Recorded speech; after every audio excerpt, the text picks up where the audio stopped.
চট্টগ্রামের যে পবিত্র ঈদে মিলাদুন্নবী জশ্ন জুলুস সেটি সকাল 9:30 থেকে জামিয়া আহমদিয়া সুন্নিয়া মাদ্রাসা মাঠ থেকে শুরু হয়েছে। এখন এই জশ্ন জুলুস এখন নগরী মুরাদপুর এলাকায় আছে। এখানে আপনি দেখছেন লক্ষাধিক ধর্মপ্রাণ মুসলমান মূলত এই জুলুসে অংশগ্রহণ করেছেন। এই জুলুস কিন্তু প্রতি বছর আঞ্জুমানে রহমানিয়া আহমদিয়া সুন্নিয়া ট্রাস্টের ব্যবস্থাপনা এটি পরিচালিত হয়। এই বছর কিন্তু এই জুলুসের যিনি নেতৃত্ব দিচ্ছেন তিনি পাকিস্তানের শ্রীকোট শরীফের পীর সাহেব আল্লামা সাবের শাহ, তিনি এই জুলুসের নেতৃত্ব দিচ্ছেন। এই জুলুসে আপনি দেখছেন আসলে হাজার হাজার ধর্মপ্রাণ মুসলমান বলা যায়। আসলে আঞ্জুমানে রহমানিয়া সুন্নিয়া ট্রাস্টের যারা কর্মকর্তারা আছেন তারা যেটি বলছেন, আপনার কোটি মানুষের অংশগ্রহণে চট্টগ্রামের এই ঈদে মিলাদুন্নবী যে জুলুস সেটি চলছে।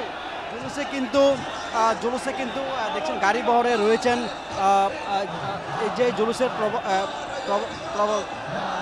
যিনি জুলুস চালু করেছেন 1954 সালে, মূলত এই জুলুস আল্লামা তৈয়ব শাহ রহমতুল্লাহ আলাইহি, যিনি পাকিস্তান শ্রীকোট শরীফের পীর সাহেব, তিনি কিন্তু এই জুলুস শুরু করেছেন। সেই 1954 সাল থেকে শুরু হওয়া এই জুলুস এখনও চলছে। প্রতি বছর চট্টগ্রামের আঞ্জুমানে রহমানিয়া আহমদিয়া সুন্নিয়া ট্রাস্টের ব্যবস্থাপনায় আলমগীর খানকা শরীফ থেকে এই জুলুস কিন্তু বের হয়।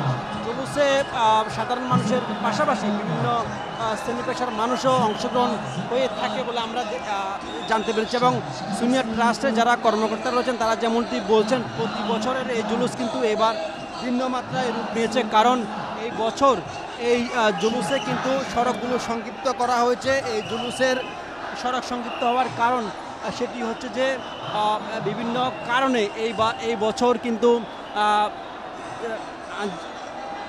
সুন্নিয়া ট্রাস্টের কর্মকর্তারা এইবার জুলুসের সড়ক সংক্ষিপ্ত করছেন। কারণ প্রতি বছর এই জুলুসকে কেন্দ্র করে চট্টগ্রামে সাত রব বয়ে যায় এবং সাধারণ মানুষের মাঝে, বিশেষ করে ধর্মপ্রাণ মুসলমানদের মাঝে যেই উৎসাহ কাজ করে সেটিও কিন্তু এবারেও ভিন্ন মাত্রা যোগ করেছে। কারণ এবার জুলুসে আল্লামা সাবের শাহ সহ শ্রীকোট দরবার শরীফের যারা সাহেবজাদা রয়েছেন তারা কিন্তু এইবার জুলুসে অংশগ্রহণ করেছেন।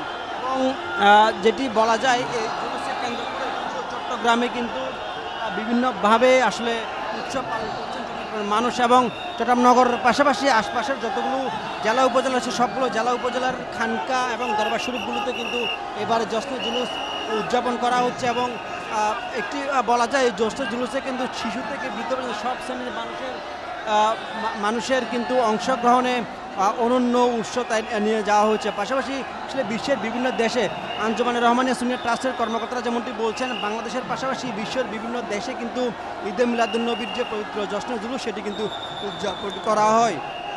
আমরা দেখেছি মূলত এই জশ্ন জুলুসকে কেন্দ্র করে গত কয়েকদিন ধরে চট্টগ্রাম নগরীতে বিভিন্ন ধরনের প্রস্তুতি নেওয়া হয়েছিল। গতকালকেই যেই প্রস্তুতি থেকে আসলে নগরে সকাল থেকে বিভিন্ন জেলা উপজেলা থেকে বিভিন্ন গাড়ি করে বিভিন্ন পরিবহনের যুগে কিন্তু তারা চট্টগ্রাম নগরীতে প্রবেশ করেছেন। এবং এখনও দেখেন আসলে তীব্র গরমের মধ্যে উপেক্ষা করে ধর্মপ্রাণ মুসলমানরা জশ্ন জুলুসে অংশগ্রহণ করছেন এবং অংশগ্রহণ করে তারা যেই নবী হযরত মুহাম্মদ সাল্লাল্লাহু আলাইহি ওয়াসাল্লামের যেই প্রেম আশেক সেটি তারা দেখাচ্ছেন।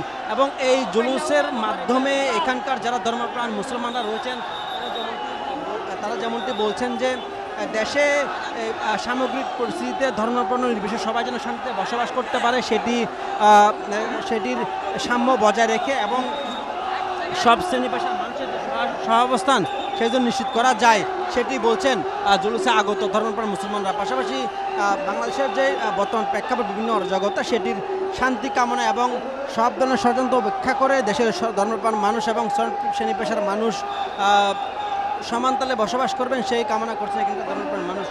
পাশাপাশি জুলুসে আগত যারা ধর্মপ্রাণ মুসলমান রয়েছেন তাদের একটাই দাবি, এই দেশে যেন ধর্মবর্ণ নির্বিশেষে সব শ্রেণী পেশার মানুষ বসবাস করতে পারেন। এবং বলা যায় কারণ জশ্নে জুলুসের এই উদযাপন বাংলাদেশে আসলে এবার ভিন্ন মাত্রায় যোগ করেছে। কারণ যেটি বলা যায় যে জুলুস সেটিকে কেন্দ্র করে পুরো চট্টগ্রাম আসলে এক ধরনের ছুটি বলা যায়। কারণ চট্টগ্রামের গুরুত্বপূর্ণ সড়কগুলোতে যানবাহন বন্ধ এবং সড়কের দুচোখে যেদিকে যায় শুধু মানুষ আর মানুষ। কারণ ধর্মপ্রাণ মুসলমানদের এই উৎসবকে ঈদে মিলাদুন্নবী উৎসব চট্টগ্রামের প্রতি বছরের মতো এবছরে চলছে। এই জশ্ন জুলুস যতদিন পৃথিবী থাকবে ততদিন পর্যন্ত পৃথিবীতে চালু থাকবে বলে মনে করছেন এখানকার সাধারণ মানুষ। এবং সুন্নিয়া ট্রাস্টের কর্মকর্তারা বলছেন জশ্ন জুলুসকে পবিত্রতা রক্ষা করা সবার দায়িত্ব। জশ্ন জুলুস থেকে আমার কাছে ছিল সর্বশেষ।